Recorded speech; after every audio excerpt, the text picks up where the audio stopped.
So first, in this video, I'm going to talk about Act 2, but before even that, I just wanted to say there's a lot of you have been commenting on the discussion posts, and thank you for those of you who have participated in that.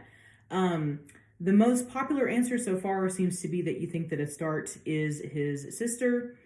And there's basically three different schools of thought that I have seen. There's no right or wrong answer. I'm just kind of giving you the deets.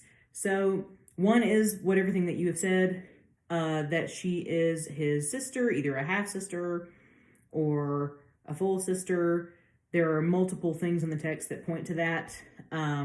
He says, when talking to the chamois hunter, I say 'tis blood, my blood, the pure warm stream which ran in the veins of my fathers and in ours when we were in our youth, and had one heart and loved each other as we should not love. And then when talking to the Witch of the Alps, he opens up about her again and says, she was like me in lineaments, i.e. features. Her eyes, her hair, her features, all to the very tone even of her voice, they said were like to mine, but softened all and tempered into beauty. She had the same lone thoughts and wanderings, the quest of hidden knowledge, and a mind to comprehend the universe. Which is pretty high praise. So there is that possibility. And the other possibility that Madison just pointed out, which I think is brilliant, is that she was his mother. Never in 1,000 years have I even considered the possibility of Astarte being his mother, and it actually is kind of adding up. So way to go, Madison. Another possibility, beyond her being a blood relative, is that Astarte is representative of, if you want to get kind of psychoanalytical on this is kind of getting touchy-feely. And I've seen a lot of people write about this, that Astarte is representative of the guilt that he felt towards his ex-wife and how crappily he treated her, and how he kind of felt like he maybe married her for not the right reason and then treated her like trash, and that this was a way of him dealing with that guilt.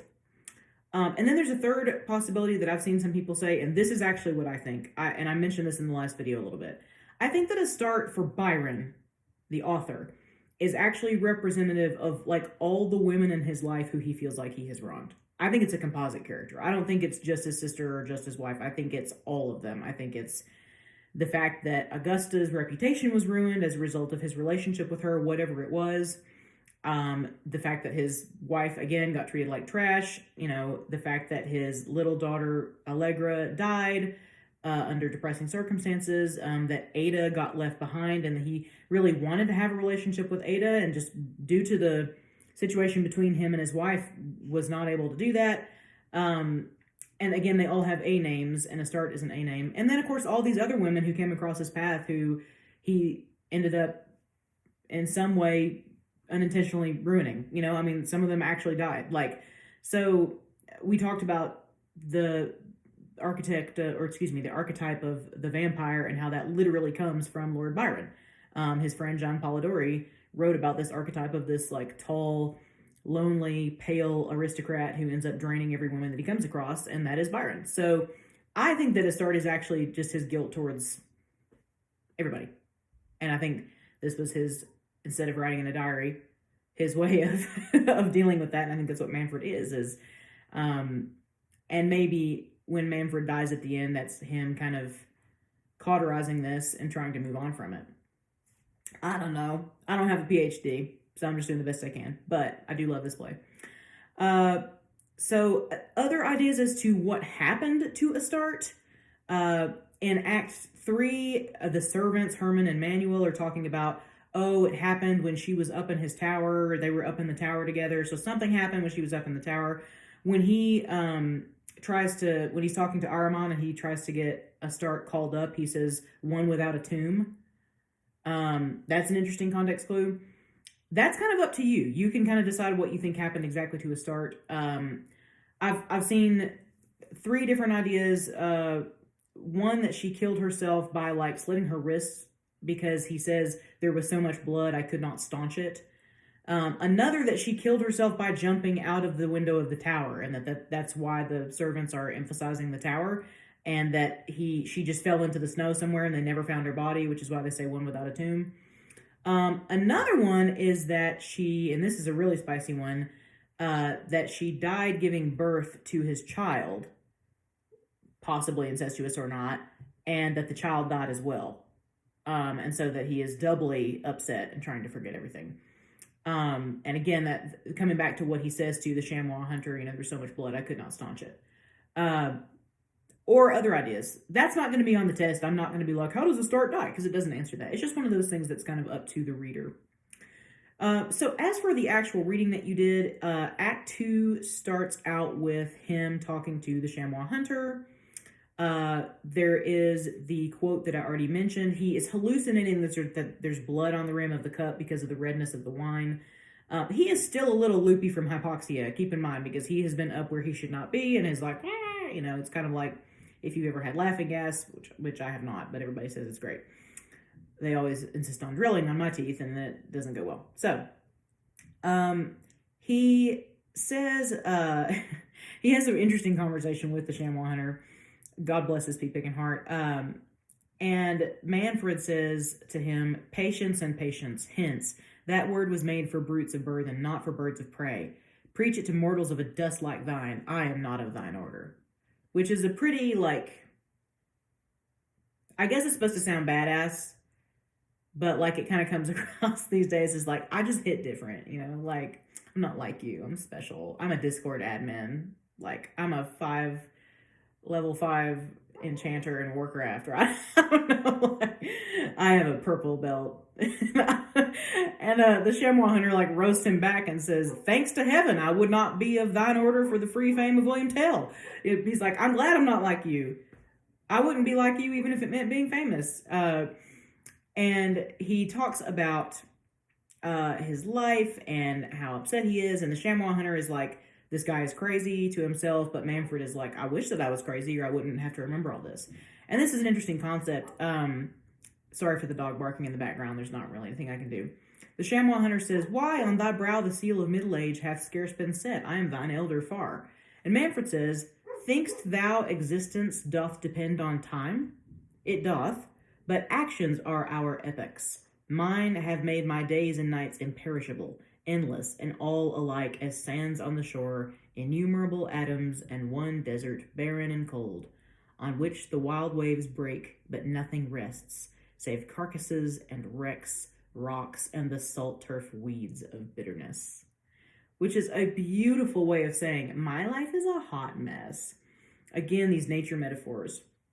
And essentially he's saying, it's not about the years, it's about the mileage. He says, yes, I know I'm only 35, but the type of life that I have lived makes it seem absolutely interminable. The next scene, when he leaves the chamois hunter, he does at least pay him for helping him, is when he is down there's a rainbow coming through this kind of chasm, and there's a waterfall, and it's a really lovely scene, and he calls up this woman, the Witch of the Alps, who he made up, but it doesn't exist. He's trying to get help. As we already discussed, she basically says, what's in it for me? Will you be my slave? But an interesting thing that comes out of his discussion with her is, at first he basically just says, I want to look upon you because you're beautiful. And that gives me pleasure. To look upon thy beauty, nothing further. This is line 40. The face of the earth hath maddened me, and I take refuge in her mysteries and pierce to the abodes of those who govern her. But they can nothing aid me. I have sought from them what they could not bestow, and now I search no further. And she's kind of curious, well, maybe I could help you. But this is him talking about himself as a youth, and again, it totally hits those romantic archetypes. So I'm just going to go over it really quickly. And this is about line 50. From my youth upwards, my spirit walked not with the souls of men, nor looked upon the earth with human eyes. The thirst of their ambition was not mine. The aim of their existence was not mine. My joys, my griefs, my passions, and my powers made me a stranger. Though I wore the form, I had no sympathy with breathing flesh, nor midst the creatures of clay that girded me was there but one but of her anon. I said, with men and with the thoughts of men I held but slight communion. As much as this sounds emo, I do understand this, and I have felt this at various times. I went to a very conservative, not by my own choice, I went to a very conservative college where essentially for 4 years, I had nothing in common with anyone. I really didn't have anything in common with anybody I went to high school with either. And so it's basically just expressing that sense of loneliness of, the thirst of their ambition was not mine. I don't want the same things as any of the people around me. I'm not interested in any of the same things as any of the people around me. Um, which again is that heroic or unheroic in this case, the elevation of the outcast.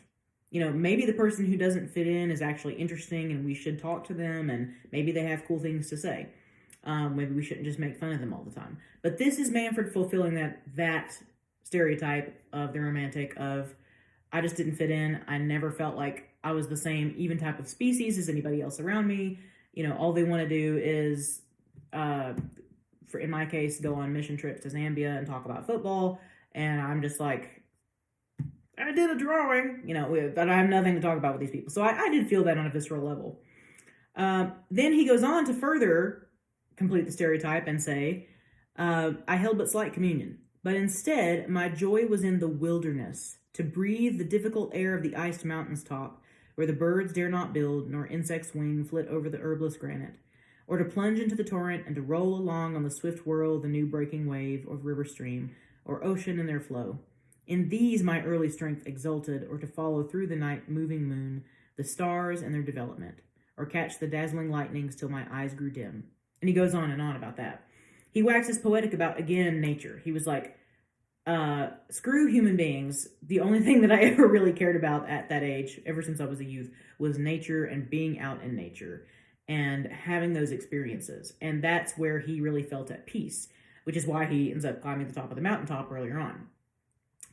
And he is so interested in nature and the supernatural that he becomes obsessed with it and learning its secrets. And he kind of talks about how he becomes this very powerful wizard through this obsessive study because he cares more about learning about what's around him and the secrets of what's below that than he does about any of the people around him, save one, which is Astarte. Astarte, whoever she was, is the only one that he really cared about.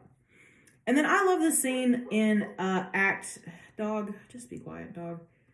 Yes, I know you're a dog. In scene 3 of Act 2, again, they're back on the Jungfrau, and all these gods, these chaotic, crazy, evil gods are having this meeting on this mountaintop. The Destinies are coming in, all these disembodied voices. Nemesis is there. She says, I was detained, repairing shattering thrones, marrying fools, restoring dynasties, avenging men upon their enemies, and making them repent their own revenge, goading the wise to madness. This is pretty much like, Kronk, pull the lever! This is definitely a big supervillain meeting that's happening here. And in scene 4, we get Ahriman, and so all the spirits go in and talk to Ahriman, and he's like their guy, hooray, master, and they kind of hype him up, and it's like this sort of satanic cult meeting and things. It's very ritualistic and really pomp and circumstance, and then all of a sudden Manfred shows up, and it would be like if we were sitting around talking and a caterpillar crawled up onto this table and started speaking to us. That is how astonished we would be. They are not only astonished, they are irritated because this caterpillar has just interrupted church and they're trying to pass around the communion plate and they don't appreciate this caterpillar being up in this church. And so basically they're like, prostrate thyself in thy condemned clay, child of the earth, or dread the worst. And Manfred says, I know, and yet I kneel not. And he just gives zero quacks. He is so powerful at this point that there are planes of existence that humans should not be able to traverse onto, and yet he can, and it's not even a problem for him. So, oh, it's my husband. I'm going to pause here. Hang on one second.